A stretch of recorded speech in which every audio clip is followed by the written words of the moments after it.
यहाँ हमारे टेलीविजन चैनलों पर एक से एक लफंगे जो हैं बैठे जो बैठ के यहाँ हवा उड़ाते हैं कि वो ट्रम्प साहब का फोन नहीं लिया घंटे भर मोदी जी ने और ये नहीं किया। उनको पता नहीं है कि वहां फोन करने के लिए भी पैसे दे रही है हमारी एम्बेसी। आपके नाम लेके कह रहा है और आपकी हिम्मत नहीं है कि आप एक बार उसका, क्योंकि सच्चाई यही है कि आप नहीं कर सकते। झूठ मूठ में लोगों के गले लिपट के फोटो खिंचवा के यहाँ के देश को लोगों को उल्लू मत बनाइए। यहाँ से किराए पे ले गई स्त्रियों और पुरुषों से वहां झूठ मूठ में अपने को भगवान मत कहलवाइए, लेकिन अपने देश की जनता को झूठ न बताइए। ये मत कहिए कि आप विश्व गुरु हैं, मत झूठ बुलवाइए अपने गृह मंत्री से कि आपके बिना दुनिया का पत्ता नहीं हिलता। पर निर्भर है भाई, इसमें क्या है, जो सच्चाई है सो सच्चाई है। लेकिन हमारे जैसे देश की तो आवाज ही गुम हो गई है। सारी दुनिया में जो छोटे देश हैं और जो बड़े देश भी हैं, वो देख रहे होंगे कि भारत में कोई सामर्थ्य नहीं है। हमारे देश की जनता को भरमाने के लिए, उनके पास झूठ परोसने के लिए ये सब करते हैं। सच्चाई वो है जो आपने अभी बता दी। जाहिर है आप तो अपनी हर गलत बात को सही कराने के लिए आपके पास टेलीविजन चैनल है। रिलायंस ने सफाई दी है। ब्लूमबर्ग में खबर आ गई थी कि कुछ टैंकर रूसी रिलायंस रिफाइनरी की ओर जा रहे हैं। रिलायंस की हवा निकल गई। हालत यह है कि पसीना निकला हुआ है। नेहरू जी तो गुट निरपेक्ष आंदोलन के नेता थे उस जमाने में। 100 से ज्यादा देश उनके पीछे खड़े होते थे। ये दोनों महाशक्तियों के सामने भारत को क्या गर्ज पड़ी है कि आप अपने देश की जनता को धर्मांधता में ढकेल रहे हैं? तो आप हमको भी वही पहुंचाना चाह रहे हैं क्या? भाग्यवादी बन जाते हैं कि सब भगवान कर रहे हैं, भगवान की माया है, भगवान हमको दलिद्र बना दिए तो हम दलिद्र हैं। दादागिरी कर रहे हैं। ये तो गुंडागर्दी है। एक्चुअली ये अंतर्राष्ट्रीय गुंडा स्तर की गुंडागर्दी है।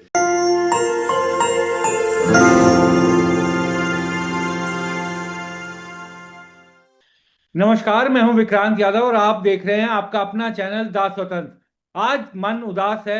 हमें भारत जैसे मजबूत देश के प्रधानमंत्री के बारे में जिस तरह के शब्द अमेरिकी राष्ट्रपति ने बोले, सबके सामने बोले, मीडिया के सामने बोले, निश्चित तौर पर एक देश के नागरिक होने के कारण वो चिंतित करता है, वो परेशान करता है, वो दुखी करता है। और आज हमारे साथ इस मसले पर बात करने के लिए मौजूद हैं वरिष्ठ पत्रकार शीतल पी सिंह सर।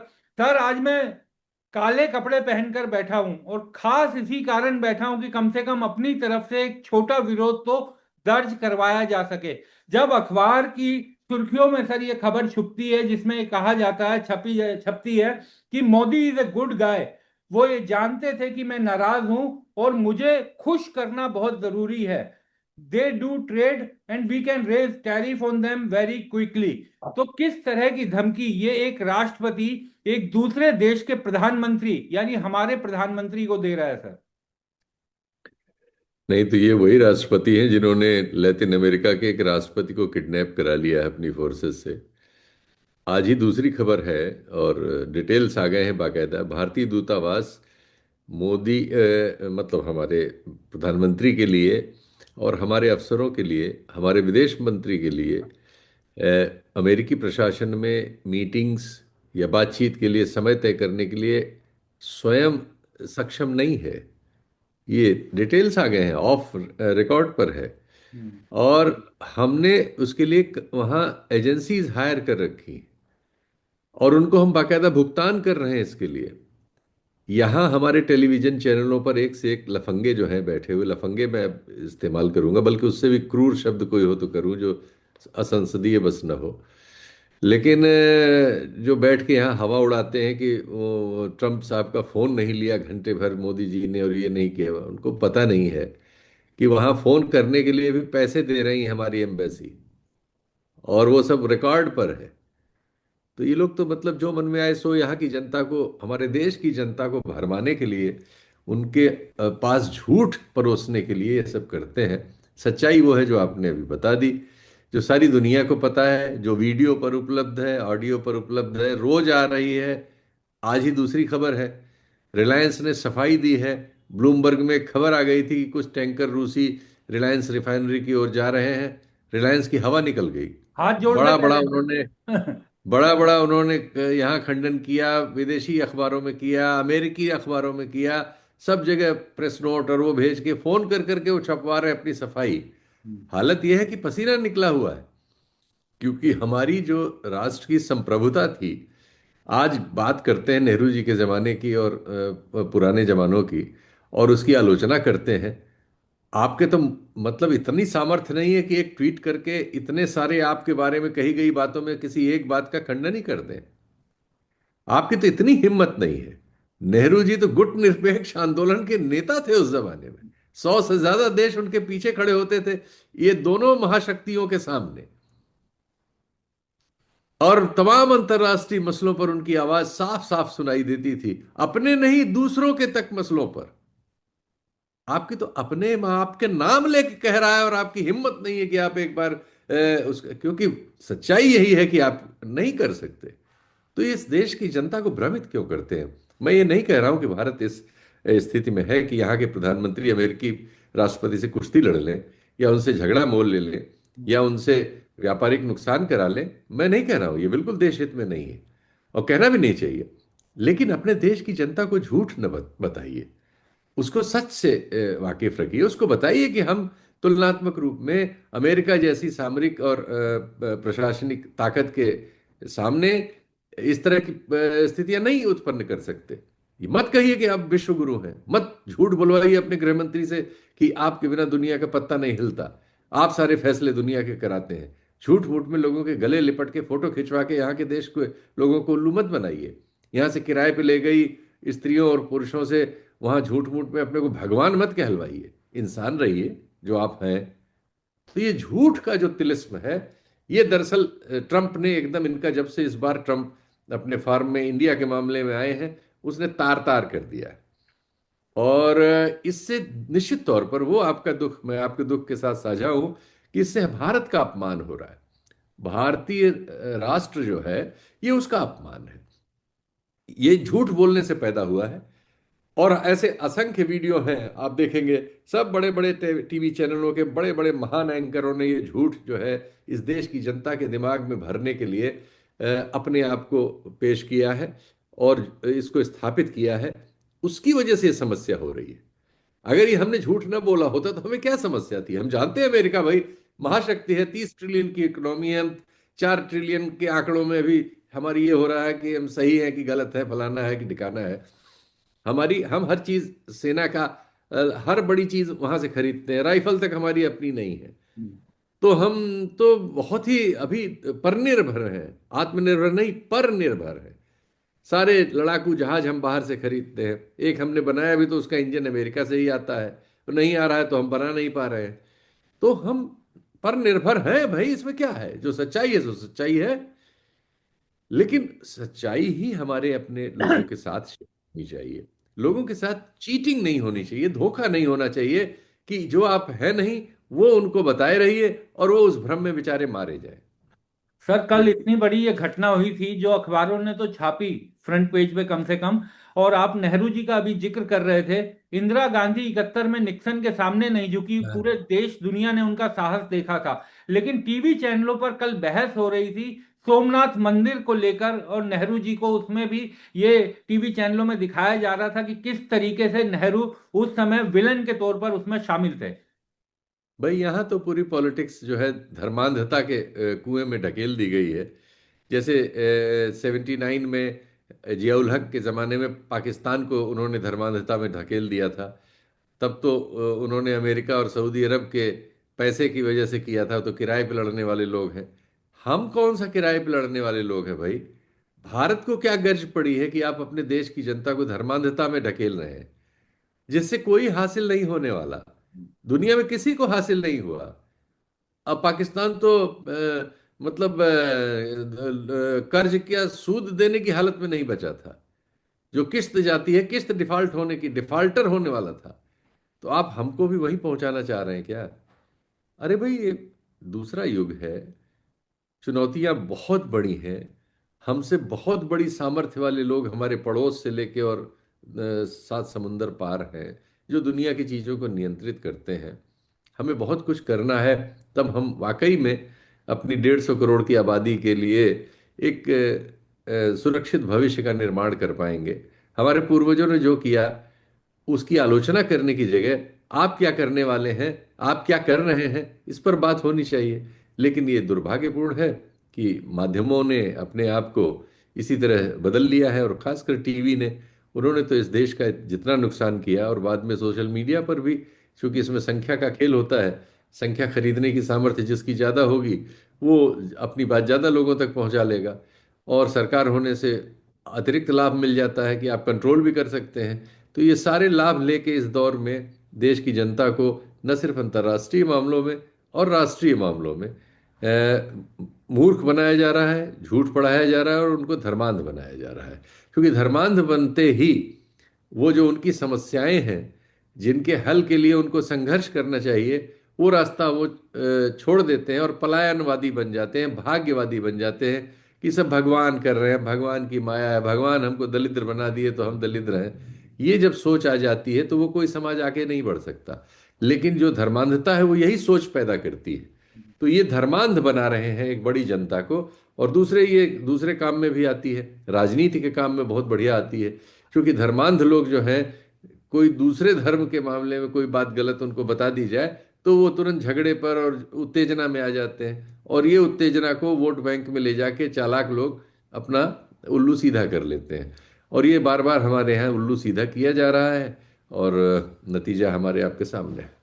सर, एक चीज और मैं आपसे समझना चाहूंगा कि भारत सरकार की जो इस मामले में आधिकारिक प्रेस रिलीज आई, जो वेनेजुएला के राष्ट्रपति का अपहरण किया गया, उनको उठाया गया उनके घर से और अपने अमेरिका ले जाया गया, उस पर जो प्रेस रिलीज आई उसमें चिंता तो जताई गई वेनेजुएला लोगों के प्रति, लेकिन निंदा तक नहीं की गई, अमेरिका का नाम नहीं लिया गया।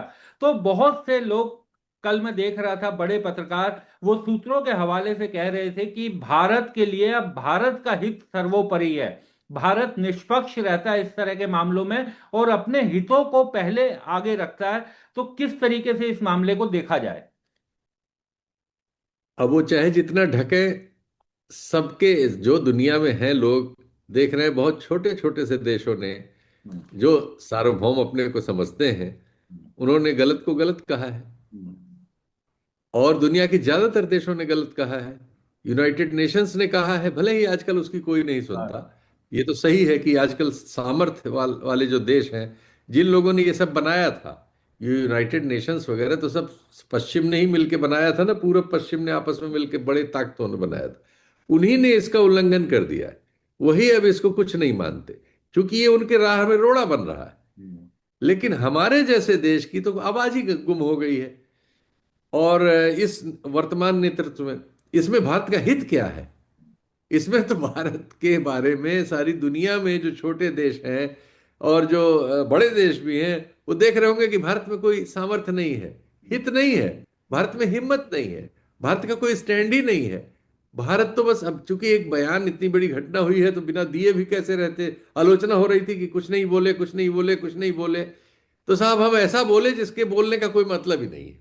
हम बोले भी लेकिन उसके बोलने का कोई मतलब। मतलब नहीं है, अर्थहीन। ब्राजील वहीं बगल में है, हम्म। कोलंबिया वहीं बगल में है, आधा दर्जन जो लैतिन अमेरिकी देश हैं जो जो अमेरिका के छींकने से खत्म हो सकते हैं। बिल्कुल। क्यूबा वहीं बगल में है। खैर चलो, रूस चीन तो उनके एडवर्सरी है, वो बोलेंगे ही। दुनिया बोली है भाई, बोलेगी ही दुनिया।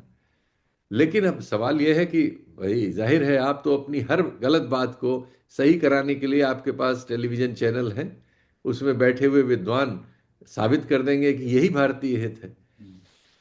तो भारत का हित जो है गिड़गिड़ाने में है, इनका कहना है। गिड़गिड़ाइए, हम लोग देखते हैं।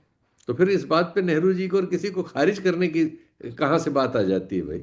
वो लोग तो अपने जमाने में उन्होंने स्टैंड लिए, उसकी कीमतें चुकाई, जान तक गई। आपका तो कोई स्टैंड ही नहीं है। तो आप इसको सफलता मानिए, और जो लोग आपके समर्थक हैं वो भी मान लेंगे। सर, आपने बीच में धर्मांधता की बात की थी, इसलिए मैं थोड़ा सा टॉपिक से इतर ले जा रहा हूँ। आज टाइम्स ऑफ आइए। इंडिया में ये बड़ी खबर छपी है कि उत्तराखंड में ban non Hindus entry to 105 Haridwar ghat. Haridwar के 105 घाटों पर गैर हिंदुओं का प्रवेश धामी सरकार बंद करेगी। ये वही धामी जी, सरकार है सर, जिसके खिलाफ उत्तराखंड में इतना बड़ा आंदोलन चल रहा है अंकिता भंडारी को लेकर। ये सही वही पकड़ धामी लिया। सरकार है जहां पर चकमा का, हमारे देश के नागरिक का सरेराह मर्डर हो जाता है और उसको चीनी और क्या क्या मोमोज क्या क्या बोला जाता है, उसका मर्डर कर दिया जाता है। वहां पे सरकार की प्रायोरिटी ये है कि गंगा के घाट पर कोई मुस्लिम ना घुस सके।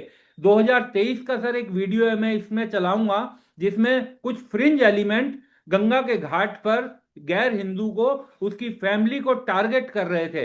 तो जो फ्रिंज एलिमेंट कर रहे थे आज से 2 साल पहले, वो अब सरकार आधिकारिक रूप सरकार से बोल करेगी। रही है। उत्तराखंड की जो सरकार है भाजपा की, वो लगातार हिंदू मुस्लिम बाइनरी को वहां सेक रही है।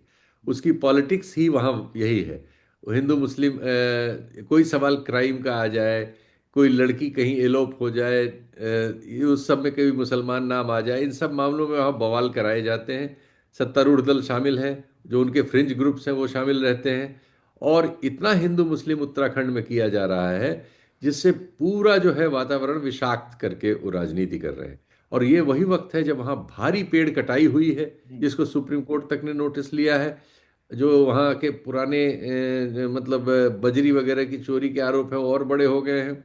और तमाम नए बड़े मामलों में, जैसे अभी सीवर डालने के मामले में खुद बीजेपी के एक नेता ने 100 करोड़ के एक प्रोजेक्ट में सीधे पूरा घोटाले का आरोप लगाया है। ये उसी समय है जब इंदौर में आप देख रहे हैं सीवर के पानी से, पीने के पानी में मिल जाने से तमाम लोगों की मृत्यु हुई है, तमाम लोग अस्पतालों में हैं और तमाम लोग जीवन भर उसकी कीमत चुकाएंगे।